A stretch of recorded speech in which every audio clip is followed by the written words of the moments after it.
Hi, good morning. This is Chandra Lake coming on today to talk to you about being an official caregiver. I've been an official caregiver over the past 7 years.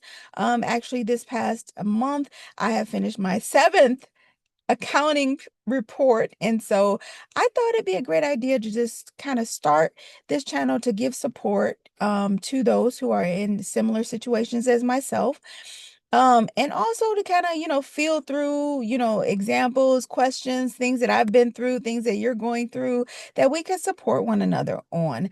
Now, I've been a caregiver again for about 7 years, and I am both guardian and conservator of one of my loved ones. Now, today I want to talk about the differences between the two. They're not interchangeable, they're not synonymous. So it's very important that you probably understand what role you have taken on and what you have the ability, what areas you have the ability to make decisions on. So here, I'm going to share my screen and I'm going to share a quick just overview of what the two roles, what they encompass. Okay.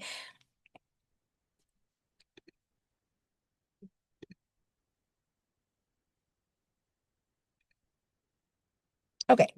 So as you can see here, there are key differences between being a guardian and a conservator. So I'm going to go through each section and kind of talk about what the differences are.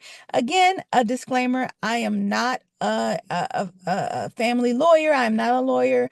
I am not a licensed a law practitioner. So I do highly recommend that you seek the counsel of a family lawyer, that you build a relationship with one who can probably be in your a part of your caregiving staff, right? Meaning every year you're meeting with them.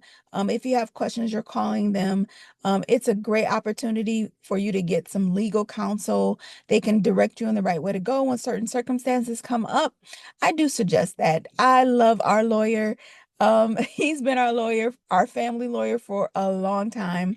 And I love every year having to go and just kind of recap what's been going on and just hearing his great advice. He's very wise when it comes to family law. So let's start off. So the primary focus of being a guardian is to provide personal care, health, and their living situation. So you're the one that's helping to make decisions regarding their personal care, their health, and their living situation.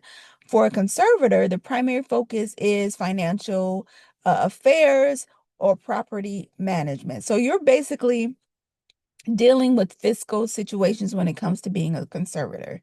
Okay. A guardian, although they can assist with financial situations legally or according to the court, they don't necessarily have the capacity or have the right to kind of go into a checking account, um, uh, uh, go into a savings account. They're not listed as the go-to person when it comes to finances for their income and things like that.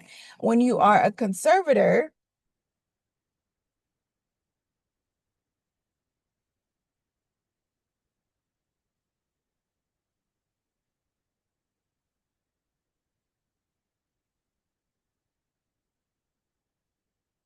I'm sorry, when you are a conservator, um, somebody's like literally doing the grass behind me. I just want to make sure. Okay, anyway, sorry, distraction. When you are a conservator, you're looking at their financial affairs, property management, okay? For the powers that you have for each one are different as well.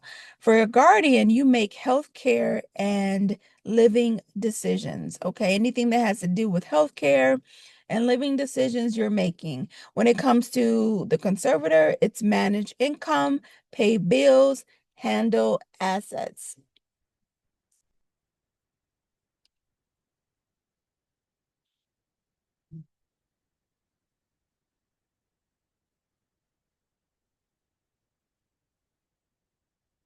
Do you need me to move my car?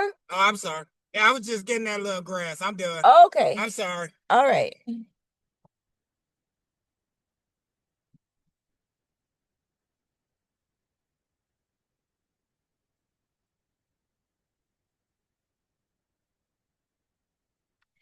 Okay. Sorry. Back to what I was saying. Um, That was a big distraction. I'm about to start that part over. Okay, let's talk about the key differences between being a guardian and conservator. They're not synonymous. They're very different. They have a different focus. So for the most part, a primary focus of a guardian is personal care, health, living situation. Conservator, they're looking at financial affairs, property management. Okay, when it comes to powers, um, Guardian makes healthcare and living decisions, and a conservator is given the ability to manage income, pay bills, handle assets. Okay, court oversight. So for both, they both require annual reports. Every year there's a accounting period or a period of time that you have to provide a report on how your conservatee or guardie, the person you're guarding is how they're doing, okay? Regarding their annual well-being reports. These will be things like how they're doing, has their health declined, has their living situation changed, things like that. A detailed financial report and inventory is required for a conservator. Okay, the conservatorship report is very detailed. They want to know exactly how the money was spent, who was paid, how much income they received for the year. They're very detailed reports when it comes to the conservator. And as far as the annual well-being report, those are very detailed too, but they're mostly concerned with the health and well-being of your of the person you're taking care of. Standards for appointment. A person can't manage personal decisions safely. Okay, so if the person that you are considering cannot manage personal decisions safely, they're making decisions that are affecting their well-being in a negative way, then that would be a standard for appointment. Maybe there's some health decline or mental health decline or an injury that requires them or prevents them from making and managing personal decisions safely. Okay, when it comes to the conservator, some guidelines for appointment is that they can't manage financial matters safely. So maybe they're not paying their bills, they're on the verge of being evicted, they don't have a place to stay, they can't manage their bank accounts, they aren't paying their bills. I think I said that. Different things like that. And it's very obvious that they need someone to help them make financial decisions.